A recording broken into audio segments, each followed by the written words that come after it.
Section 2. You will hear a representative of a city council giving information about 2 new facilities which are opening soon in the city.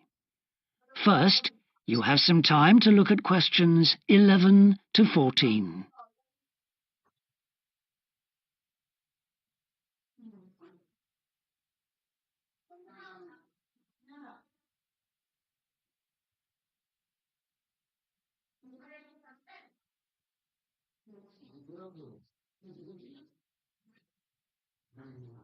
Now listen carefully and answer questions 11 to 14. Good morning.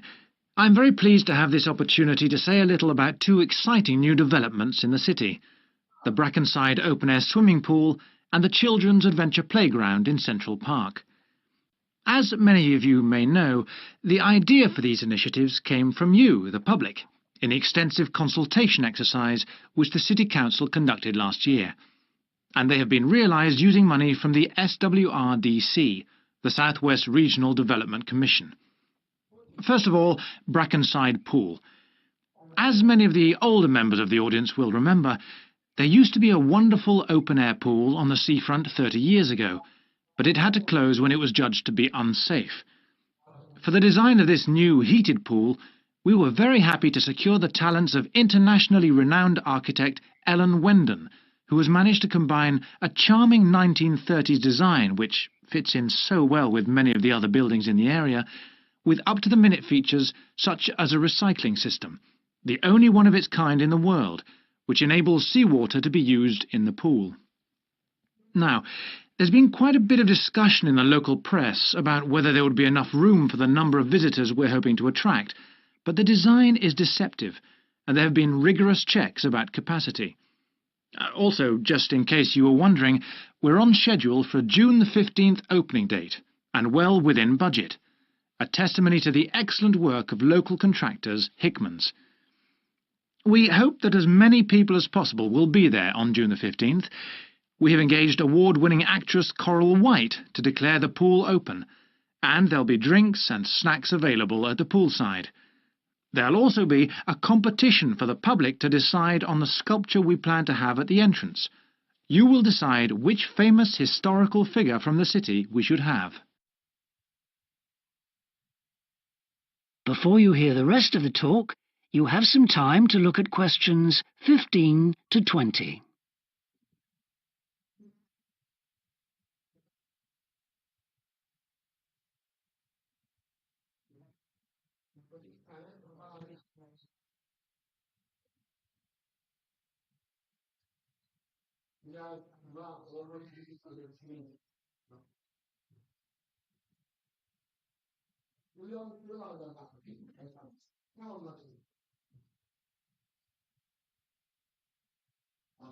Now listen and answer questions 15 to 20.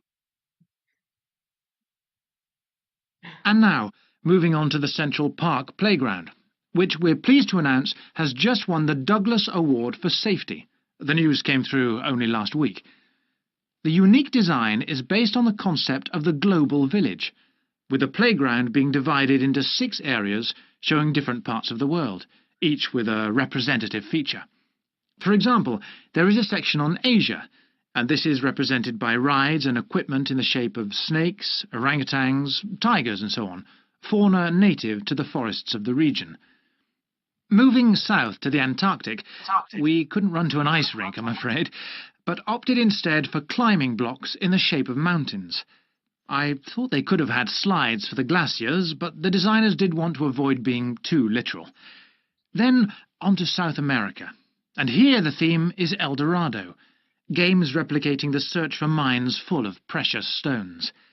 And then, moving up to North America, here there was considerable debate. I know the contribution of cinema and jazz was considered, but the designers finally opted for rockets and the International Space Station. Eastwards to Europe then, and perhaps the most traditional choice of all the areas, medieval castles and other fortifications. Then last but not least, moving south to Africa, and a whole set of wonderful mosaics and trails to represent the great rivers of this fascinating and varied continent. Now, the opening date for our global playground is the 10th of July, and again, we'd love to see you there. So, make a date and come and see this magnificent, original new amenity right in the heart of the city. That is the end of section 2.